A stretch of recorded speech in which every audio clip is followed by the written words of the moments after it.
The sun dipped low on the horizon, casting a golden glow over the city as Adrian stepped into a cozy, bustling cafe tucked on a quiet street.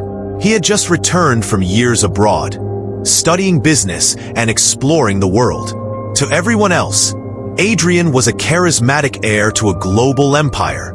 But behind his calm demeanor hid a heart heavy with disillusionment. From the kitchen emerged Noah, the cafe's owner and Adrian's closest childhood friend. Wiping his hands on a dish towel, he lit up with surprise. "Adrian," he called out, pulling him into a firm hug. "Man, you're finally back from London." Adrian chuckled and took a seat near the window. "Yeah, I'm back, but not exactly in high spirits." Noah raised an eyebrow. "How come? You just graduated. You've seen the world, and you've got everything, money, status. Women lining up for a chance to talk to you. What's wrong?" Adrian stared at the wooden table, his voice low. "That's exactly it, Noah. They like the lifestyle, the title, the luxury, but not me, not the real me." Noah took a seat across from him, his expression softening. "That's tough, man. I want something real," Adrian said, more to himself than anyone else. "I want someone who loves me without the glitz. Someone who'd still choose me if I had nothing." "And how do you plan to find that kind of love?" Noah asked. Adrian's eyes lit with determination. "I want to go undercover, ditch the name, the status, take a job, maybe as a delivery guy. Something simple, just enough to blend in." Noah blinked. "Wait, you? The Adrian Wolf? Delivering noodles and burgers?" "I'm dead serious," Adrian said. "Nobody can know who I am. I want to earn love the honest way." Noah burst out laughing, but quickly sobered when he saw Adrian wasn't joking. "Well, if you're really doing this, you're in luck. There's a new university around, Maple Grove U. My place does daily deliveries there. Lots of students from big families. Smart, classy, beautiful. And some are probably just as tired of fake people as you are." Adrian leaned forward, intrigued. "You think I could meet someone genuine there?" Noah nodded confidently. "If it's going to happen anywhere, it's there." The next morning, Adrian dressed in the plainest clothes he owned. Faded jeans, a gray t-shirt, and a worn black cap pulled low over his eyes. Gone was the polished air. In his place stood a regular guy trying to blend in. He dabbed on a cheap citrus body spray and wheeled out the old delivery scooter from the back of Noah's cafe. At the gates of Maple Grove University, Adrian walked in carrying 2 boxes of food. The campus buzzed with activity. Students strolling around with designer backpacks, tapping away on the latest phones. No one noticed him. To them, he was invisible. He made his way to the women's dormitory, where he saw a girl standing near the front steps. Her name was Selena. She had the kind of beauty that turned heads. Silky hair cascading down her back, flawless skin, and gold earrings that caught the sun. Her heels clicked confidently against the pavement, and she held her phone like it was an accessory to royalty. Adrian approached her. "Hi, food delivery from Noah's cafe," he said, offering the bag with a polite smile. Selena glanced at him with a look that could freeze water. "Ugh, who even are you?" she said, wrinkling her nose. "I'm with the cafe." "Your lunch order?"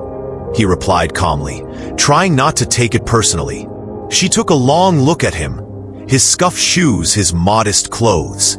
"You're not bad looking," she said, "but you reek. Is that discount cologne or garbage juice?" Adrian blinked, stunned by her cruelty, but stayed quiet. "I swear, if you touched my food with those grimy hands, I'm calling your boss tomorrow. Don't ever come near my order again."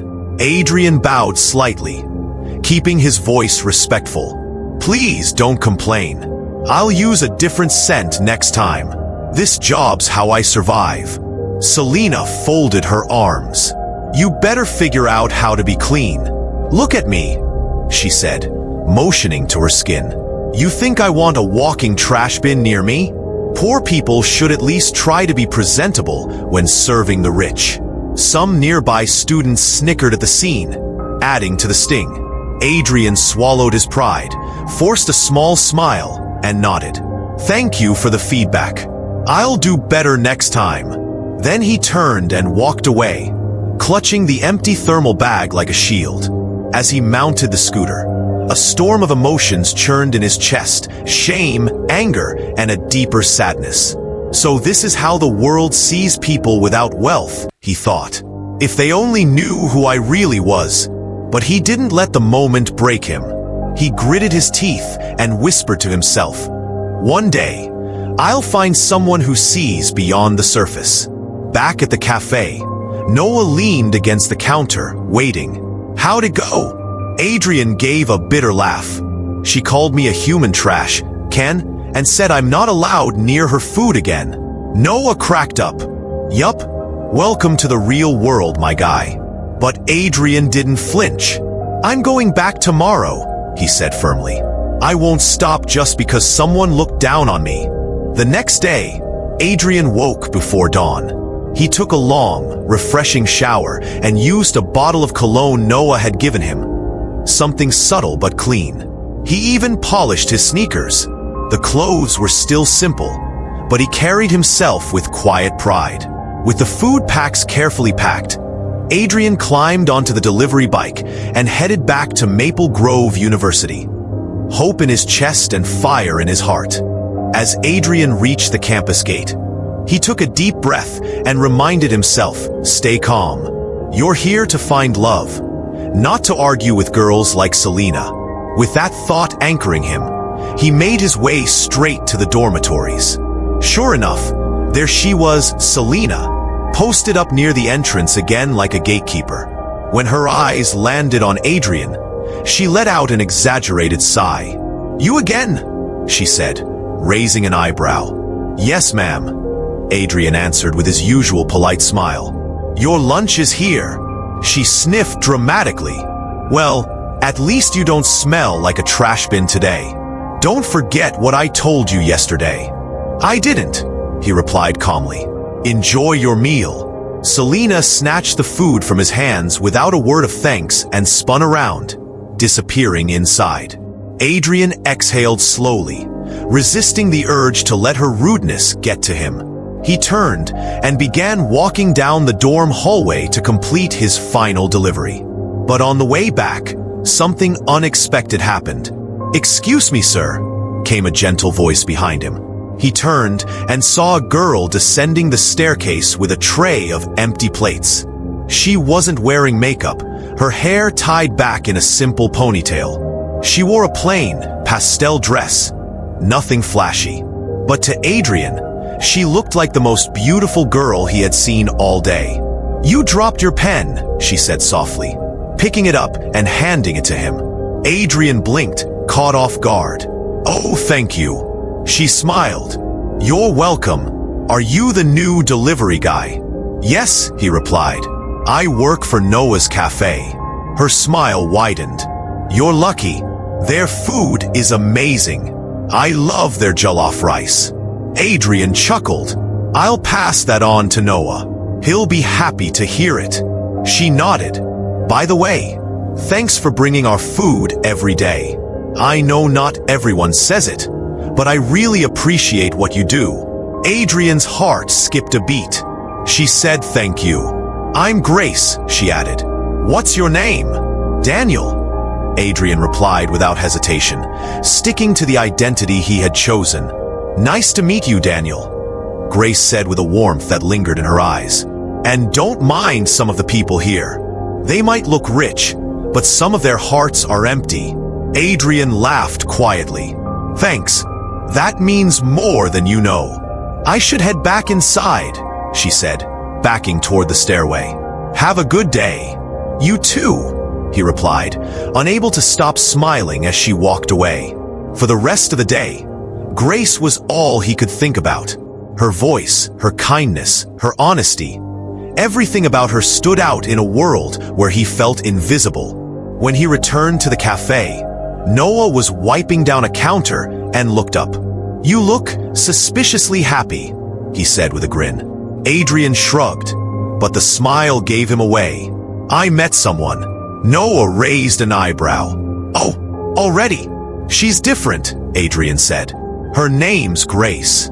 Noah leaned back, folding his arms. "Grace, that's a good name. You think she's the one?" "I hope so," Adrian replied, but his voice held a touch of caution.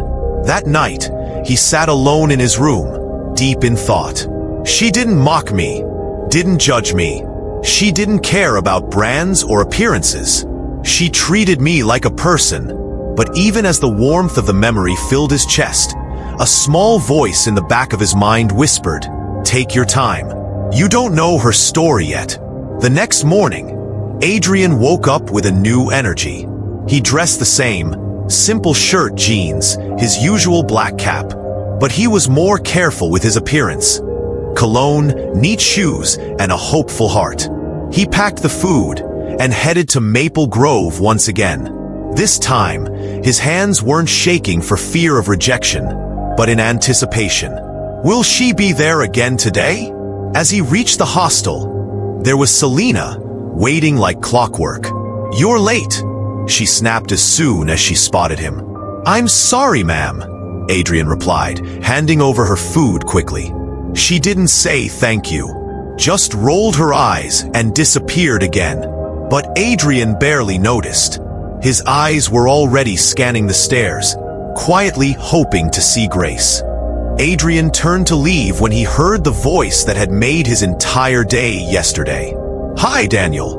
He spun around and saw Grace walking toward him, her expression warm and relaxed. "Hi, Grace," he said, unable to hide his grin. "It's really good to see you again." "Thanks," she replied. "I was hoping I'd see you too." His heart did a small flip. "Really?" "Yes," Grace said shyly. "I was wondering, are you free later today? I want to get some snacks from the canteen, but I don't really like going alone. Would you come with me?" Adrian blinked, surprised. No girl had ever invited him anywhere, especially not while he was in disguise as a delivery boy. "I'd love to," he said. "Just tell me when. After my last class. Meet me under the mango tree near the lecture hall," she said with a smile. "Done." Later that afternoon, Adrian returned to campus and waited beneath the mango tree. When Grace arrived, she was in the same kind of simple dress as before, hair pulled back, face fresh. But somehow, she looked even more beautiful to him. They walked side by side to the small canteen tucked behind one of the university buildings. "I hope you don't mind cheap snacks," Grace said with a laugh. "I love them," Adrian replied. "They remind me of my childhood." They bought puff puff, meat pies, and 2 sachets of fruit juice. Finding a shaded wooden bench beneath a neem tree, they sat and started to talk. Grace opened up about her family. How her dad used to sell second-hand clothes in the market. How her mom worked long hours as a school cleaner. "They've done everything to make sure I could come here," she said. "I'm not here to impress anyone. I'm here to make my parents proud." Adrian listened intently. "You talk like someone much older." Grace smiled. "Life made me grow up early." As they chatted, Adrian noticed a few passing students looking at them and whispering. One girl giggled and said loudly, "Grace, why are you sitting with that delivery guy?" But Grace didn't flinch. She turned and said, "Let them talk. You're kind and respectful. That's what matters to me." Adrian felt something shift inside him. No one had ever stood up for him like that before. On the walk back to her hostel, he noticed Grace limping slightly. One of the straps of her sandal had torn, and she was trying to walk carefully to keep it from falling apart. "Wait," Adrian said. He crouched down, took off his own shoes, and handed them to her. "Wear these." Grace looked stunned. "What? No, I can't." "What about you?" "I insist," Adrian said. "Please, I don't want you hurting your feet." After a moment, she accepted them and slipped them on slowly. Thank you. You're different. I could say the same about you, Adrian said, looking at her with admiration. That evening, when he returned to Noah's cafe barefoot, Noah burst into laughter. Where are your shoes? Adrian smiled. I gave them to someone special. Noah clapped his hands and shook his head. Love is catching you strong, my guy. They both laughed, but deep down, Adrian's feelings were growing stronger and deeper. This girl, Grace, she's too genuine. But what happens when she finds out who I really am? That I'm not Daniel the delivery boy, but Adrian, heir to $1 billion empire? The next day brought no relief.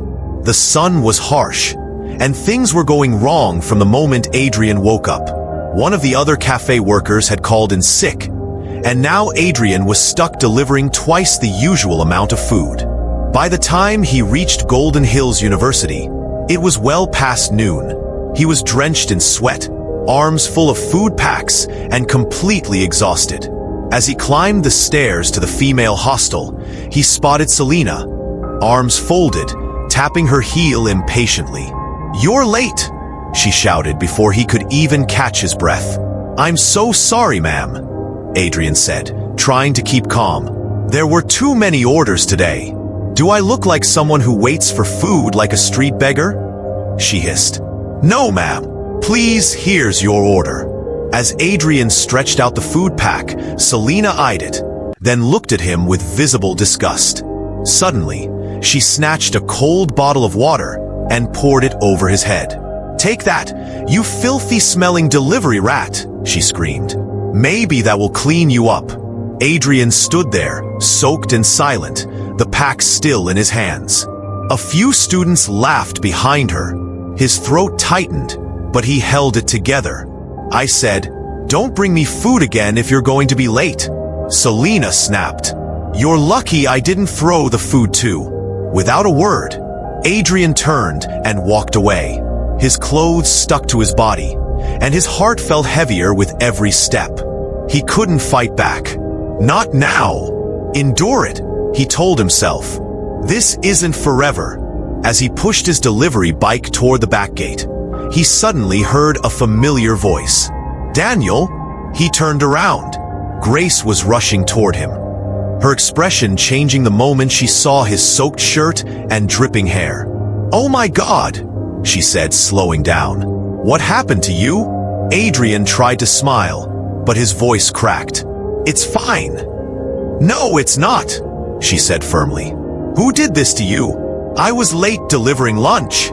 Selena got angry. "She did what?" Grace's voice rose, her eyes flashing with fury. Before Adrian could stop her, she spun around and marched back to the hostel like a storm. He called after her, but she didn't listen. She climbed the stairs with quick, angry steps and spotted Selena standing with her group of friends, still laughing about the incident. "Selena!" Grace shouted. Selena turned, surprised and annoyed. "What do you want, you charity case rodent?" Grace didn't flinch. Her voice was loud and clear. "You think being rich gives you the right to humiliate people? You're disgusting. What kind of person pours water on someone just because they were late? He's a human being, not your slave." Selena's smirk faded. "Grace, you better watch how you talk to me." "No," Grace cut in. "You better watch how you treat people. One day, you'll fall, and no one will help you up. People like you are the reason this world is cruel." Students had started gathering now. Phones were out. Some were filming. Selena looked around, embarrassed and fuming, but she had no comeback. Grace turned on her heel and marched back down to Adrian. "Come on," she said gently. "Let's get you cleaned up." And as Adrian followed her, his soaked clothes didn't feel as heavy anymore. Grace walked straight up to Selena, her expression hard. "Let this be the last time you insult my friend, Daniel," she said firmly. "I don't care who your parents are. Next time you throw water at him or humiliate him again, I won't just walk away." Selena laughed loudly, tossing her hair. "Oh, So you're sleeping with the poor delivery guy now? Wow, Grace, you really are as foolish as you look. Grace's eyes widened, but she didn't flinch. I never said we're dating. I said he's my friend. My best friend. And you're nothing but a loud, empty shell with no manners. Stay away from him. Selina's smile faded. What did you just say to me? You heard me, Grace said, stepping closer. You're the daughter of parents who failed to teach you basic human decency. Selina gasped, clutching her chest like she'd been slapped. You insulted my mother. You'll regret this, Grace. You'll pay. She spun around and stormed into her room, slamming the door hard behind her. Grace exhaled sharply, still burning with anger but proud. She had done what no one else dared, stood up to Selina. But behind her closed door, Selina was already dialing her mother, tears pouring, but not from pain, from strategy. Mummy, she sobbed, making her voice tremble. Mummy, please come quickly. What is it, my darling? Her mother asked in alarm. It's Grace, that girl with the poor parents. She threatened me today, in front of everyone. She said I'll regret ever coming to this school. I'm scared, Mummy. I don't feel safe anymore. Her mother gasped. What nonsense is this? Don't worry, darling. I'll call someone at the station. She'll be taught a lesson. Selina wiped her fake tears and smirked. Let's see who wins now. 30 minutes later, Grace was in her room, reading quietly, when a loud, urgent knock came at her door. Bang, bang. Open up! Police! She rushed to the door in confusion and swung it open. 2 uniformed officers stood there, stern-faced. Are you Grace? One of them asked.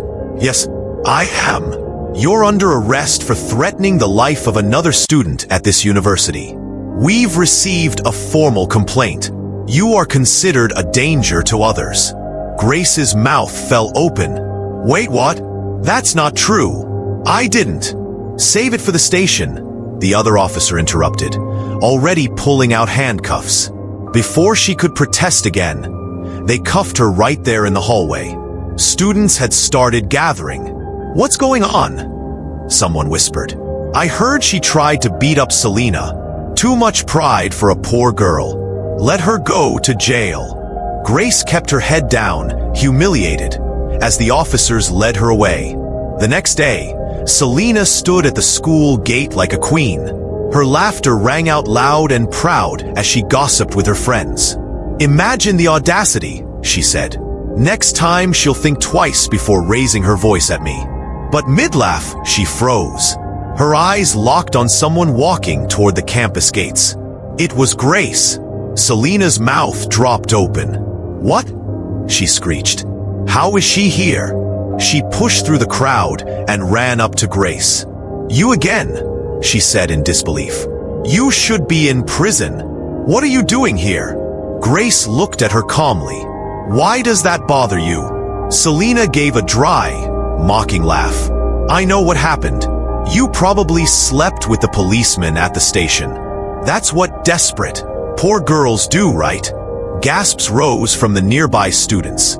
Even her own friends looked uncomfortable. Grace's face flushed, but her voice remained steady. Not everyone is like you, Selina. Some of us were raised to believe dignity is more important than money. Just because you can do anything for help doesn't mean I will. Selina's face twisted in anger. You better watch your mouth. I will, Grace said, eyes steady. But you should start watching your lies. At that moment, Daniel, Prince Larry in disguise, walked toward them holding a food pack. He'd just arrived, but the tension in the air was heavy. Selina turned sharply to him. Daniel, come and ask your friend Grace how she got out of jail so fast. Maybe she'll finally tell the truth. Daniel looked at Grace with concern. You're out, that's great. What happened? I tried to follow up, but they wouldn't let me see you. Grace nodded, still a little dazed. I don't fully understand it either. Early this morning, someone from the station came to my holding room. They told me I was free to go. Just like that? Daniel asked. She nodded again. They said someone very important called. That the prince himself gave a direct order. Daniel blinked, feigning surprise. Prince Larry? Yes, Grace said quietly. They said he heard what happened. He told the police I shouldn't suffer for something I didn't do. A hush fell over the students around them. Even Selena was speechless. Daniel smiled softly. Then it sounds like the prince knows the meaning of justice.